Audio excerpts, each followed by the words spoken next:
Sil gave money to my 5-year-old to stay silent about her dangerous ex-boyfriend visiting our house while she was babysitting. I called the police, and now my husband is supporting his sister instead of me. I'm a 32-year-old woman named Your Name, with a 5-year-old daughter named Emma. My husband George is 33 years old. We've been married for around 8 years since we met in college through mutual friends. After dating for a few years, we tied the knot. Our relationship has been pretty normal, with the occasional argument, but nothing too serious. However, our recent disagreement has left me uncertain about who was at fault, which is why I'm seeking advice. George and I haven't spoken for 4 days following our argument, and I feel lost. Our disagreement stems from his younger sister, Kendra, who is 30 years old. Kendra got divorced from her husband about 4 months ago due to irreconcilable differences, and she's been feeling down since then. She has been visiting us frequently, and I didn't mind because we had a good relationship. Kendra enjoyed spending time with Emma, and our daughter loved playing with her aunt, so I welcomed her visits. However, about a month and a half ago, I received a promotion at work, which came with a new project and increased workload. Despite having a professional babysitter to look after Emma, the situation took a turn when Sil, Kendra's violent ex-boyfriend, came over while she was babysitting. I felt compelled to call the police, which led to a heated argument between George and me. Now, George seems to be siding with his sister, leaving me unsure of where I stand in all of this. When Emma returned home from kindergarten, either George or I would be there until we finished work. We didn't feel comfortable leaving her alone at home for long hours, so this setup worked well for us until she was old enough to stay by herself. We could afford it, so there were no issues with this arrangement until I took on a new project that required me to work on Saturdays too, to ease the workload. Unfortunately, George also had to work on Saturdays, so neither of us could stay home with Emma. We tried discussing with our regular babysitter, but she wasn't willing to work 6 days a week, even with a raise. This put us in a tough spot until Kendra stepped in and offered to look after Emma on Saturdays. We were grateful to her for sacrificing her day off to take care of her niece, especially since we trusted her and knew she got along well with Emma. Everything seemed fine until a week ago, when Emma finally confided in me about what her aunt had been doing at our house when we weren't around. Over the past couple of weeks, I had noticed Emma acquiring new toys, even though we hadn't bought her any recently. Some of these toys were unfamiliar to me and George, which raised concerns. I questioned Kendra about the increasing number of toys Emma had been receiving. She explained they were gifts from her. Initially, I didn't mind, but I asked her to limit the gifts, fearing Emma might get spoiled with new toys every week.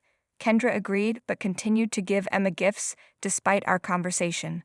I hesitated to confront her further, considering she was sacrificing her weekends to care for Emma. However, my concerns grew when I discovered the real reason behind Kendra's frequent gifts. They weren't just presents, they were bribes for Emma to stay quiet about what Kendra was doing at our house. When Emma finally revealed the truth, I couldn't stay silent. I decided to report Kendra to the police. During a play session with Emma, I inquired about one of the toys, a red-haired doll Kendra had given her. Emma explained that Aunt Kendra had given her the doll to keep quiet about Mr. Johnny, who visited our house every weekend. When Emma disclosed this, I was immediately alarmed because Kendra wasn't supposed to have visitors, especially when she was alone with Emma. It seemed like a risky situation, and I was worried. I tried to get Emma to open up, but she hesitated, saying Kendra had instructed her not to talk to me about it. Kendra had even threatened to stop buying her gifts and visiting if she told me anything. Emma seemed quite scared, indicating that Kendra had drilled this into her head firmly. It took a lot of effort to get Emma to talk. Finally, after about half an hour of persuasion, she revealed what she had witnessed. She explained that the red-haired doll was the first gift Kendra had given her when she saw this man, Johnny, visiting. Emma was supposed to be napping, but she was wandering around the house out of boredom. She saw Kendra take Johnny into our bedroom, and when Kendra noticed Emma watching, she warned her not to say anything or else she'd get in trouble. To keep Emma quiet, Kendra promised her toys, which she delivered. Now that I was uncovering these secrets, I needed to know more. I urged Emma to tell me about this man who had been visiting. I suspected Kendra was having an affair and using our house as their meeting spot. However, what surprised me even more was when Emma mentioned seeing photos of this man around our house. It was shocking. This revelation meant that Kendra was having an affair with someone familiar to us. I asked Emma to identify the person she had seen, and she led me to a photograph on our mantle from our wedding day, which included both our families. She pointed out Jonathan, who happened to be married to one of my cousins, Iron. Iron and Jonathan have recently divorced after she discovered his infidelity, which explained a lot. The news of their divorce had shocked our family, especially considering they had been high school sweethearts and had twin toddlers together. When Emma finally shared what Kendra had been involved in, it all started to make sense. Jonathan's behavior post-divorce, including smashing Iron's car windshield, was alarming. Iron chose not to press charges, feeling emotionally drained from the ordeal, but many felt she should have. Personally, I believe Jonathan was unstable, and Iron should have sought a restraining order against him. However, it was her decision, and I respected that. Now that I was aware of Kendra's involvement with Jonathan, I felt compelled to report it. Putting my child in the same house as someone like Jonathan, who was clearly unstable, was unacceptable. I believed Kendra had made a dangerous choice, and reporting her actions was the responsible thing to do, even if it was driven by emotions. Upon realizing the situation, I immediately decided to call the police and report Kendra for endangering Emma. It was unthinkable for her to bring another man home while she was supposed to be caring for my daughter, especially someone like Jonathan, who had shown such reckless behavior in the past out of anger. The police did respond, but they only gave Kendra a warning and a fine. She claimed ignorance about Jonathan's past actions, which I knew was untrue because we had discussed Iron and Jonathan's situation multiple times. Last weekend, when my husband was away on a business trip, I discovered Kendra's deceit and called the authorities before informing him. This led to a heated argument when he returned home. He accused me of being overly paranoid and defended Kendra, refusing to believe she would knowingly put Emma in harm's way. According to Kendra, she had indeed been having an affair with Jonathan since they met at our Christmas party the previous year. However, she claimed they had confessed to their partners shortly after, and that she had no knowledge of Jonathan's violent outburst toward Iron. Kendra had been living with her parents after the divorce and couldn't easily bring Jonathan home. The other man, Jonathan, was living with a friend because they couldn't move in together yet. They had been meeting at our house, which I found repulsive to even think about.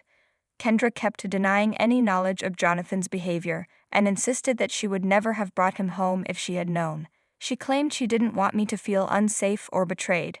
However, I felt both of those emotions intensely, along with anger. I distinctly remember discussing Jonathan's actions toward Irene's car during their divorce with Kendra. We had even talked about how fortunate she was not to have a volatile ex-husband like that. So I knew she was lying about not being aware of Jonathan's mental instability. I didn't want someone like him near my home, and I felt deceived, betrayed, and hurt by Kendra's actions. However, my husband believed I should have consulted with him before reporting Kendra to the police. He felt I acted impulsively and that waiting for him to return home would have been wiser. He argued that my actions could have serious consequences for his sister and accused me of being overly sensitive about Jonathan's behavior. He tried to downplay Jonathan's instability, suggesting that he had simply acted out of anger and weakness when he damaged Irene's car. I disagreed with his defense, but knew that was a discussion for another time. I recognize the importance of choosing my battles wisely. While I still believe calling the police wasn't necessarily the wrong decision, perhaps I should have waited for George to return home before taking any action. We could have discussed the situation together and come to a decision about the best course of action. Now, I'm unsure what that decision would have been according to him. But I acknowledge that involving him in the discussion might have been the more prudent approach, considering Kendra is his sister. A part of me wonders if I overreacted, whether due to being gaslit or not. Maybe a calm and rational conversation could have resolved the issue instead of resorting to drastic measures. I'm left questioning whether my actions as a mother were justified or if I went too far with my response. With my husband not speaking to me, I feel even more uncertain and lost. I'm here seeking guidance on whether reporting my sister-in-law to the police for bringing her violent boyfriend home while babysitting my daughter was the right move, especially without discussing it with my husband beforehand. Any insights or advice would be greatly appreciated. Thank you to everyone who has responded so far. Gaining perspective from the responses really helped me. I had been consumed with worry about my husband's opinion, possibly due to the gaslighting I've experienced. However, I now realize that as a mother, my primary concern is Emma's safety. Everyone else, including George, comes second. If he's offended by that, then so be it. I refuse to apologize for prioritizing my daughter's well-being and not consulting him about a matter concerning her safety. Kendra hadn't consulted with me before bringing Jonathan home multiple times, let alone engaging in activities with him while leaving Emma unattended. Despite this, George believes Kendra wouldn't endanger Emma, which is simply not true. We were fortunate nothing happened to Emma while she was alone. If George fails to grasp this, it's his issue, not mine. I stand by my decision to act in Emma's best interests. I confronted George about this recently after reading through the comments on my original post. I believe he's upset because I dared to question Kendra's integrity. To him, she's his little sister who can do no wrong. It's absurd because Kendra is a 30-year-old woman fully aware of her actions. She deceived us for weeks and even resorted to bribing my 5-year-old daughter to cover up her actions with her boyfriend. George and I have been locked in a heated argument over this issue, and it seems like he's unwilling to budge. He's adamant about defending Kendra and insists that I'm overreacting. He believes our daughter is safe now, but fails to acknowledge the potential dangers posed by Kendra's irresponsible and reprehensible behavior. Despite my attempts to explain the risks, George refuses to entertain any criticism of his sister. His loyalty to her surpasses his concern for our daughter's safety, and it's putting a strain on our relationship. George's refusal to engage in a constructive discussion until I apologize to Kendra is frustrating. However, I refuse to apologize for prioritizing our daughter's safety. Kendra hasn't even acknowledged her wrongdoing, let alone apologize to me. It's hypocritical of George to expect an apology from me when Kendra hasn't shown any remorse for her actions. Furthermore, George's defense of Jonathan's behavior is troubling. He repeatedly claims that Jonathan's actions were a result of overwhelming emotions, implying that he isn't inherently unstable. However, he conveniently ignores this perspective when I originally informed him of the incident. Now that his sister was implicated, George suddenly felt compelled to defend Jonathan, which I find troubling. It leads me to question whether he might justify his own outbursts in the future. I hesitate to even consider such scenarios, but it's a troubling thought. At this point, I see no resolution in sight. George remains steadfast in defending Kendra, and I can't bring myself to trust her again. Leaving George is a daunting prospect, but I know it's necessary for the well-being of my daughter and myself. Reflecting on this, I realize I should have left long ago, especially when George began defending Kendra. I held on to the hope that he would come around, but that seems unlikely now. I've come to terms with this reality. An update. It's been a week and a half since I first sought advice here. Today, I finally made the decision to move out. Surprisingly, George didn't try to persuade me to stay or inquire about Emma when I informed him of my departure. He simply stated that I was free to go wherever I pleased, citing a lack of respect for him and his family due to my actions regarding Kendra.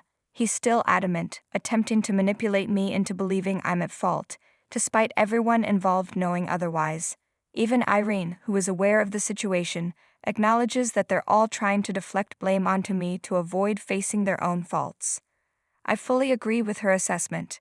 It's baffling why they continue to support Kendra, knowing she put Emma, his own daughter, in danger. It's evident that defending his sister and proving himself right is more important to him than his own family. It feels as though he prioritizes Kendra and his parents, who are also siding with her. His lack of resistance when I left, without even asking about Emma, is particularly difficult to reconcile. After 8 years of marriage and over a decade together, it's disheartening that it's come to this. What's truly heartbreaking is the lack of closure for Emma. She's confused about why she hasn't seen Aunt Kendra and why we've moved out, possibly for good. I struggle to find the right words to explain the situation to her. It's devastating, but I know it's for the best. An update. I've contacted a lawyer and filed for divorce with full custody. George was served with the notice today and has already reached out, demanding visitation rights and claiming that full custody is unfair. I'm puzzled by his belief that I'm being unfair to him. Considering he hasn't bothered to check on his own daughter in the 2 weeks since we left, it's evident where his priorities lie. His lack of effort solidifies my decision that he doesn't deserve to be part of Emma's life. It took some time to explain to her that her father and Kendra won't be part of her life for a while, and I won't reintroduce her to George. This chapter needs to end as he clearly undervalued us. I responded neutrally, stating he could contest full custody if he felt it was unfair, but it's up to the court to decide.